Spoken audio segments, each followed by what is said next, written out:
வணக்கம். நான் சினிமா ரசிகன். தயாள் பத்மநாபனுடைய டைரக்ஷன்ல வெற்றி, பிரிகிடா, ரங்கராஜ் பாண்டே இவங்கலாம் நடிச்சு இப்ப தியேட்டர்ல ரிலீஸ் ஆயிருக்கக்கூடிய லட்சுமிகாந்தன் கொலை வழக்கு படம் எப்படி இருக்குன்னு பார்க்கலாம் வாங்க. இந்த பேர்ல ஒரு பிரபலமான ஒரு வழக்கு உண்டு. 1944 அந்த காலகட்டத்தில. ஆனா அதுக்கு இதுக்கும் சுத்தமா சம்மந்தம் இல்ல. இது ஒரு முக்கியமான ஒரு விஷயத்த பத்தி இந்த படம் பேசியிருக்கு.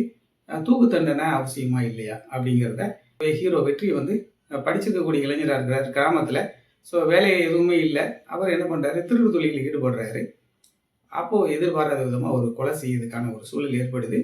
அவருக்கு நாளைக்கு காலையில தூக்கு. இன்னைக்கு நைட்டு அவருக்கு தயாராகுறாரு. ஜெயில் அதிகாரி அவரோட பேசுறாரு. இந்த கான்வர்சேஷன். அந்த ஜெயில்ல அவருக்கு தூக்கு தண்டனை நிறைவேற்றப்பட்டதா இல்லையா அப்படிங்கிறத நோக்கி தான் அந்த கதை நகரும். தூக்கு தண்டனை அப்படிங்கிறது அரசாங்கம் செய்யக்கூடிய ஒரு கொலை அப்படிங்கிற மாதிரி ஒரு விஷயத்த தான் இந்த படம் பேசியிருக்கும்.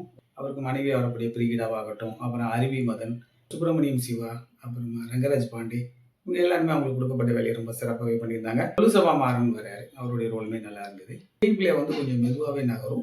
அது நமக்கு ஒரு டாக்குமெண்ட்ரி பார்த்த மாதிரி ஒரு ஃபீல் கொடுக்கலாம். ஆனாலும் ஒரு தரமான ஒரு கண்டென்ட் தான். ஒரு படம் வெற்றி படமாகவும் இருக்கலாம், தோல்வி படமாகவும் இருக்கலாம். ஆனால் வெற்றி நடித்த எந்த படமா இருந்தாலும் நீங்கள் நம்பி பார்க்கலாம். காரணம் அந்த படத்தோடைய ஸ்கிரிப்ட் நல்லா இருக்கும். அந்த வகையில் எந்த படமும் எனக்கு பிடிச்ச ஒரு படமாக தான் இருந்தது. வாய்ப்பு இருக்கிறவங்க இந்த படத்தை பாருங்கள். நன்றி. மீண்டும் சந்திப்போம். இந்த சேனல் பிடிச்சிருந்தா லைக் பண்ணுங்கள், கமெண்ட் பண்ணுங்கள், ஷேர் பண்ணுங்கள். நன்றி.